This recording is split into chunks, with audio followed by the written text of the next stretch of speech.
Hey guys, Sebastian here. So in this video, I'm going to walk through exactly how I scaled a product from $0 to $6,000 per day with Facebook ads, Shopify Dropshipping. I did this in, I believe, 16 days. I went from zero, like no data with this store, to doing around $6,000 in revenue. Now, before we get into it, be sure to smash the like button and click subscribe below because I'm posting every single day. But before we get into exactly how I did this, I'll show you the revenue. So this was revenue for this month so far. As you see, July 1st, July 2nd, 3rd, 4th, 5th, and 6th did really well, and then 7th it was around like 3,200, and then this was when I hit around $6,000 in revenue, and then it's today right now, so revenue's down obviously because it's only 9 a.m. But here's the revenue, because some people commented on my last videos and were saying that I was faking the revenue, and then here is the lifetimely showing what I've spent on ads and then the revenue. So it was $250 spent for $583 revenue, almost $6,000, and around almost $4,000 profit. Now that I've showed you guys the revenue and everything, I'm going to go over the product criteria, the ad creatives, and the Facebook ads and everything like that, and then some other stuff too, just because again I want to explain exactly how I did this, how you guys can replicate it. So let's just get into this. Product criteria. So the product, in my opinion, must either solve a massive problem or have a wow factor. So an example would be the fidget spinner was a great product that sold because it was really, like, it had a wow factor. It was just a product that people were kind of shocked by. It didn't really solve a problem. I know it was marketed for ADHD and stuff like that, but if I'm being honest, a lot of people just bought them because they were fun. So that is a product that has a wow factor. It's just like a crazy product. A product that solves a problem would be something like these blue light glasses, because they solve the issue of blue light coming from your technology into your eyes. So this is a solution to that problem, and it's a massive problem because a lot of people do have issues, and they do use their computer or phone every single day, and some people have sleep issues. So this could be a solution to the problem. So for pricing the product, one thing I always do is at least a 3x markup of what I'm sourcing the product for. So if I'm sourcing these blue light glasses for $10, I need to be able to sell them for $30, and $10 is shipped, not just product cost. So keep that in mind. That is at minimum. I suggest you try to do as much of a markup as you can so you have enough margins for ads and profit, but 3x is minimum. The next thing is the product must have mass appeal. So it can't be a product that you can only sell to like a small percentage of the community, to where it's not even something you can scale. That is very difficult to scale those types of products. But if you were selling, again, these glasses, a lot of people would potentially buy them, and a lot of people have bought blue light glasses, which is why they've sold so well for the past few years. So it has to have mass appeal. It can't really be a product that you don't have a big enough audience to scale to and sell to. This last one is competition. So a lot of people have messaged me asking, oh, what about this product, Seb? What do you think of this product? And I'm going to address that right here. So if your budget is low, so $2,000 or less, you want to go after a product that is more not as competitive, because there will be a lot of people fighting for a product if it is competitive, meaning you'll have to spend more money on ads to acquire a customer and a lot more money to test. So if your budget is higher, you can definitely go after those more competitive products and beat out your competitors, but it will take a little more ad spend, and I do suggest you only do this if you know what you're doing. But if you, again, do not have a crazy amount of budget, I do suggest trying to find a product that hasn't been marketed a crazy amount, because again, it will be difficult. An example would be the pore cleanser / vacuum, the one that cleans out the pores. So that product has been marketed for the past 2 years or so, maybe more, and it's been sold a lot, meaning that there's a lot of competition. I'm not saying it's saturated, because I don't really believe in saturation much. I just believe that you have to spend more money to acquire customers and get data. So I would, again, just say if your budget's lower, try to test a product that hasn't been marketed a whole lot. And if you're having trouble finding products, I have a lot of videos on product research, so just go through my channel and I should have a video for you guys. But the next one is ad creatives. So when I get ad creatives made, I always make sure that the problem and solution are both introduced within the first 3 to 5 seconds. That is essential because we live in a time where everyone's attention span is minuscule. It's not that much. So if you don't have the audience / viewer hooked in the first few seconds, you won't really have a video that converts. Now, I get my ads custom made from a website called Top Notch Ads. They've been able to generate me these results, so I strongly suggest them. I'll leave a link in the description for them. They make an ad for you in like 1 to 3 days, so it's really fast. The turnover time is, and they perform really well. I've had no issues with them. They also put your logo on the video and make it look really branded, so I strongly recommend you guys check them out. Again, link in the description for that. But that's what I do for ad creatives as far as how I start structuring them. Now, when I'm testing ad creatives, I always test at least 3, and I test different thumbnails and scroll stoppers. So thumbnails are just the photo, basically the cover photo of the ad. It doesn't even have to be something that's in the video. And then the scroll stopper is, again, the first 3 to 5 seconds of the ad. So when you have different videos and clips in the first 3 seconds, maybe one performs way better than you thought it would, or one that you thought was going to perform well didn't. And if you traditionally just used one video, which is what too many people do, they just test one video, and if it doesn't work, they really think the product doesn't sell. And when in reality, you probably just aren't targeting the right people and you don't have the right ad creative. So it takes time to figure all this stuff out and get a good understanding of what ads are going to convert. But again, you need to be sure you're testing multiple scroll stoppers and thumbnails. So how I do it is I get one main video, and then I basically switch the first clip of that's like usually 3 to 5 seconds, and I switch it out with different clips. So I do that a total of 3 times, making it 3 videos, while I do 2 new clips, making it 3 videos. And then what I do is I run those on my new ad sets that I'm running, which I'll get into the Facebook ads in a second. But I do that and then put those in the ads that I'm testing. And then from there, I analyze what the top performing videos are, and I take those and then I test different thumbnails. So then what I'm doing now is I'm seeing if I can get an even better click-through rate and all that stuff. And then once you found a good thumbnail and video, what you then want to do is test different text. So whether you switch up the bullet points of the product or something like that, I normally just introduce the product like that is solving a problem, and then do bullet points, and then get yours here 50% off or something like that. Very simple. But that's what I do. And then sometimes I'll switch up text to random stuff, like not random, but definitely not traditionally what people do. If I'm being honest, I just test a whole lot because, again, I do know if I'm finding a product and I'm going to go hard with it, I usually know that it's going to sell well because I've done enough product research and stuff behind the scenes before I even launch it to where I understand that the product is going to sell well. I kind of just need to figure out the audience and find that audience and then scale with them, and then also give them the right ad creatives, or I, again, won't get a good click-through rate and won't get a lot of purchases. So now let's get into the fun stuff. Facebook ads. I have a lot of Facebook ads to cover in this video, so grab popcorn and Skittles if you would like, because it's going to be a lot of information. So for the first bit of testing, I do one $50 a day to $100 a day CBO. This depends on what you want to spend per day, with 10 ad sets, and each ad set have a minimum spend of $2 if you're doing $50 a day, or $4 if you're doing $100 a day.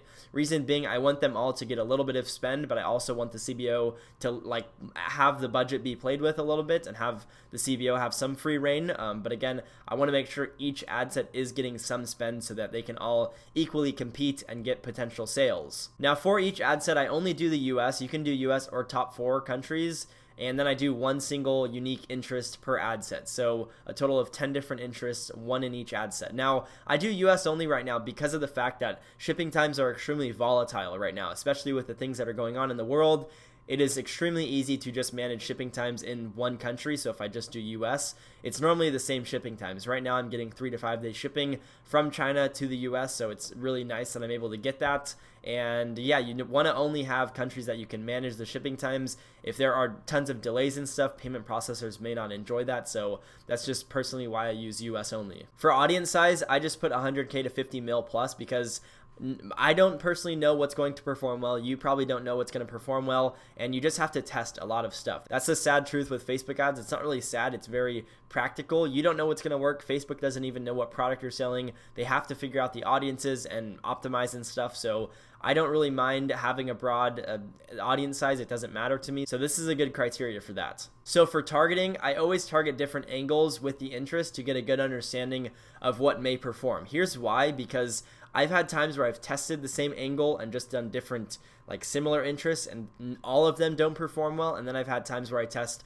10 different ones that are all at crazy different angles, and maybe some of them perform well. With this store that I launched a few weeks ago, I launched a ton of different interests that were kind of random. Like they definitely did have some sort of correlation with the product, but in a sense, they weren't anything super similar. Each interest was a little different because I wanted to get an understanding of what sort of angles I could go at this product with. So an example, if you're selling, again, these blue light glasses, you can try to target video game, like people who play video games. You can try and target video games themselves, like a certain game. You can target Xbox, or you can target Netflix. You can target people with eye problems. Like, I don't really know any health diseases with eyes, but you can target a lot of different angles and see what is going to perform well. So then if you tested these, maybe the health issue related eye problems bought these products way more than the video gamers, because maybe the younger people who played video games didn't have the funds to spend on blue light glasses. So that's just an example, but that is why I always do different angles, because you truly never know exactly who is going to buy until you test. Now, once you launch this CBO, you want to let it run for 2 days, because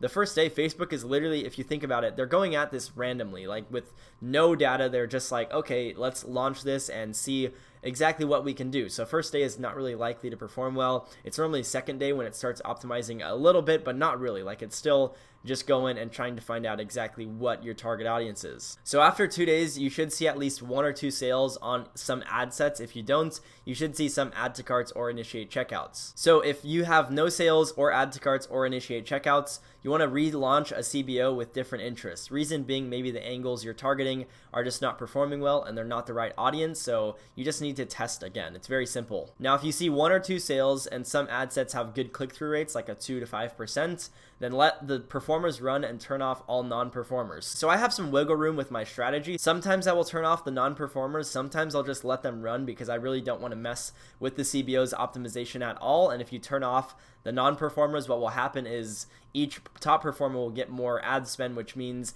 it may not perform well. So sometimes I leave each ad set on even if some aren't performing well, and sometimes I turn some off. It just depends. You can play it by ear. Again, Facebook is very flexible. A lot of people think that there's just one specific strategy that works and then everything else is just like doesn't work, when in reality that is not true at all. So if all of your ad sets are performing well, meaning they're getting purchases or add to carts or initiate checkouts, which is really hard to do, it's very rare, but if that is the case, then what I do is I get the top performers and I get suggestions for those, and then I basically just create another CBO with, again, 10 ad sets with different interests. And now I'm basically trying to see, like, okay, does this angle of targeting actually work with different stuff? And if it does, sweet, because again, I'll let that new CBO run for another 2 days and see how it performs, and then do the same exact thing. So that would be a total of 2 CBOs active if all perform well, and that is kind of best case scenario. That happened to me with this store, so it's again very rare, but it is doable. Now, once you find ad sets that are performing profitably for 2 to 3 days consistently, meaning they're consistently bringing in sales, you want to take the top performers and put them in an ABO, which that sounds random, right? Everyone does CBO scaling, but hear me out here. It's very logical and it's working well for myself.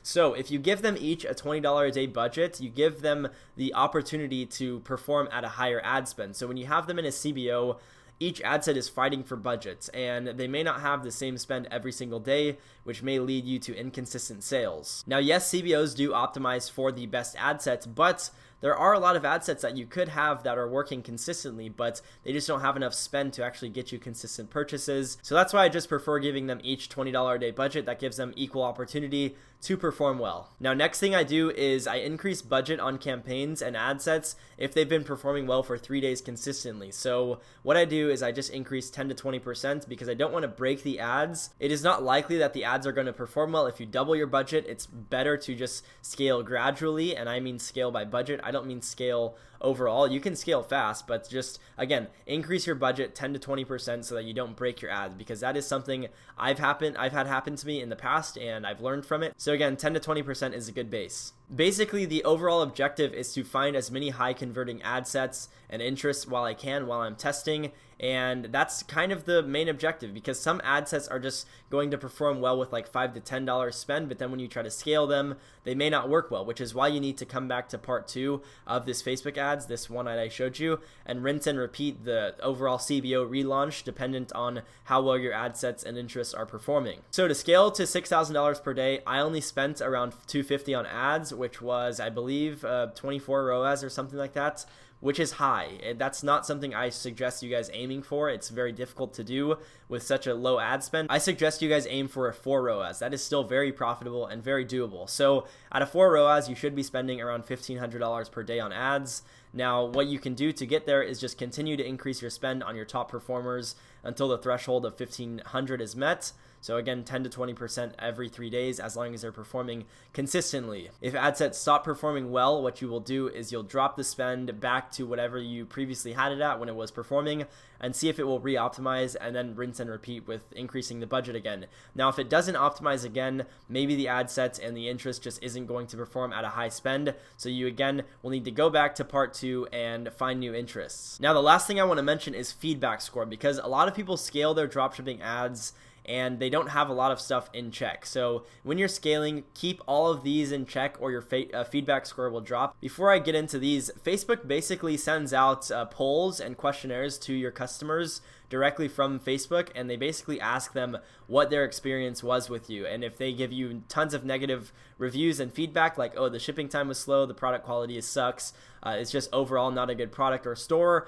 what will happen is your feedback score will drop, meaning your ROAS will directly decrease. So what do you do to keep this up? You have to have fast processing times. This is going to mean fast tracking numbers, so you get them sent out. I like to do within 48 hours. That's a good baseline, and it allows my customers to understand that I value them and I treat them well as a customer. The next thing is high quality products. What I do is I always order the product before I buy it. I'm not saying I order it in bulk. I just simply go online and order one of them and then get it in and test the quality. Another thing is fast shipping times. Either order inventory or work with an agent. This is when you're scaling again. So I personally would suggest you guys work with an agent and have them fulfill your orders consistently, because again, they will have faster shipping times than if you're just drop shipping on AliExpress or something like that. Or you can order inventory. That'll be your best bet if you're doing US only, because you will have like 3 to 5 day shipping. I have 3 to 5 day shipping from China. That's because my product sell price is high, so I have the margins to actually pay for expensive shipping. And then the last thing is amazing customer support. So